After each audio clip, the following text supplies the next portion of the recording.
Let's move to your area of specialty, which is breast cancer.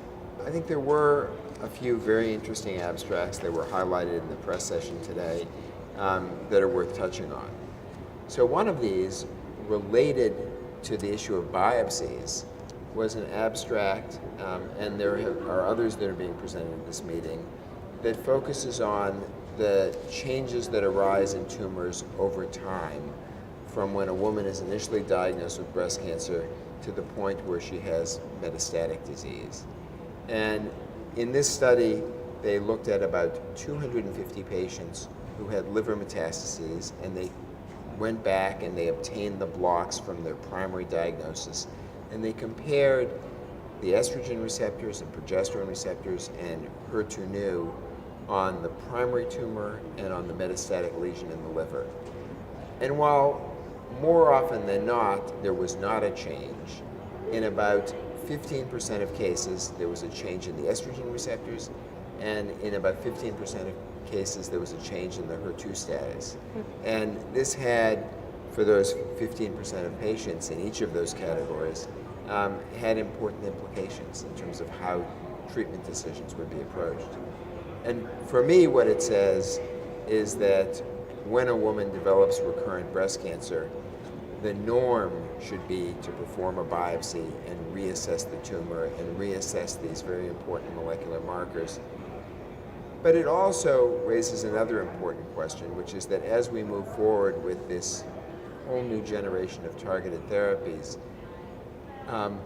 we may well have to do biopsies over time so that we get a snapshot of the cancer, not just when a woman is first diagnosed and not just when she has recurrent cancer for the first time, but then when we are making treatment decisions so that we know how it is that the tumor may have evolved over the course of time and in response to therapy. So, in a sense, predictive oncology. Predictive oncology, so that if we're going to, for example, use a PI3 kinase inhibitor, a group of agents that are being studied and which have great promise, we may need to know at that moment in time whether the tumor has an alteration in the PI3 kinase pathway.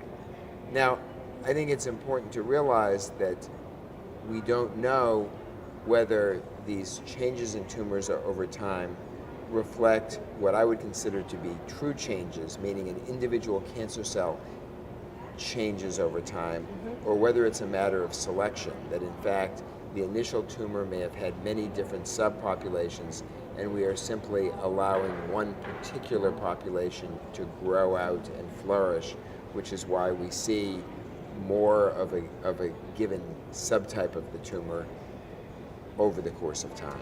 I hope that's clear. Understand, sort of. Yeah, well, I mean, so let me explain it a different way. So imagine there is a change in a tumor over time. That could be because what was initially a blue tumor becomes green. It could also be because in that initial biopsy there was blue and green and red, and the only subtype that grows in the metastatic setting is blue. So it sort of funnels down, if you will. So I would imagine we're at a stage in research and development where you may not actually understand the total outcome, but you're getting clues. Yes. And on some level, it may matter less exactly how it is that the tumor changes, but what's important is that it has changed. There were two studies that focused on women who had early stage breast cancer, and these are trials that were done in the American College, the ACOSOG, American College of Surgeons Oncology Group. So one of the studies looked at over 5,000 women who were undergoing breast surgery and who had sentinel biopsies done, which is the norm in terms of assessing the axilla.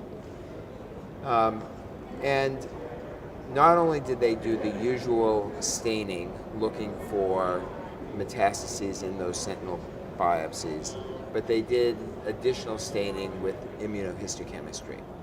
And they asked whether tumor cells that were found by this special staining had an impact on prognosis. And the reason this is so important is because even though we've had little proof as to whether this special staining is useful, many pathologists around the country use it, and many doctors then base decisions on this special staining.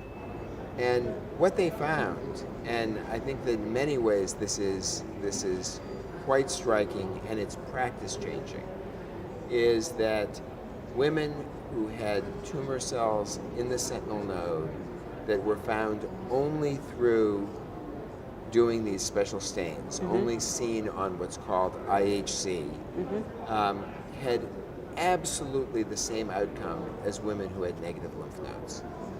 And what that says is there is just not a need for pathologists to be doing these special stains, or to put it another way, to be doing a witch hunt for tumor cells in the sentinel node. And in the same vein, it also means that doctors shouldn't be making treatment decisions based on the finding of a few scattered tumor cells in the sentinel lymph node that were identified only through IHC. That seems pretty significant. Oh, it's a big deal because this is something that is routinely done in many, many centers. So this is a shift in standard of care. Well, so I would argue that the standard never should have been and never really has been doing these extra stains, but in spite of the fact that that hasn't been the standard, it has in a sense been the norm in many places. Got it. Have technology, we'll use it. The truth is, all technology doesn't lead us forward. If you're going to do a test, there has to be a reason to do a test, and it has to lead to an outcome for a patient that's better.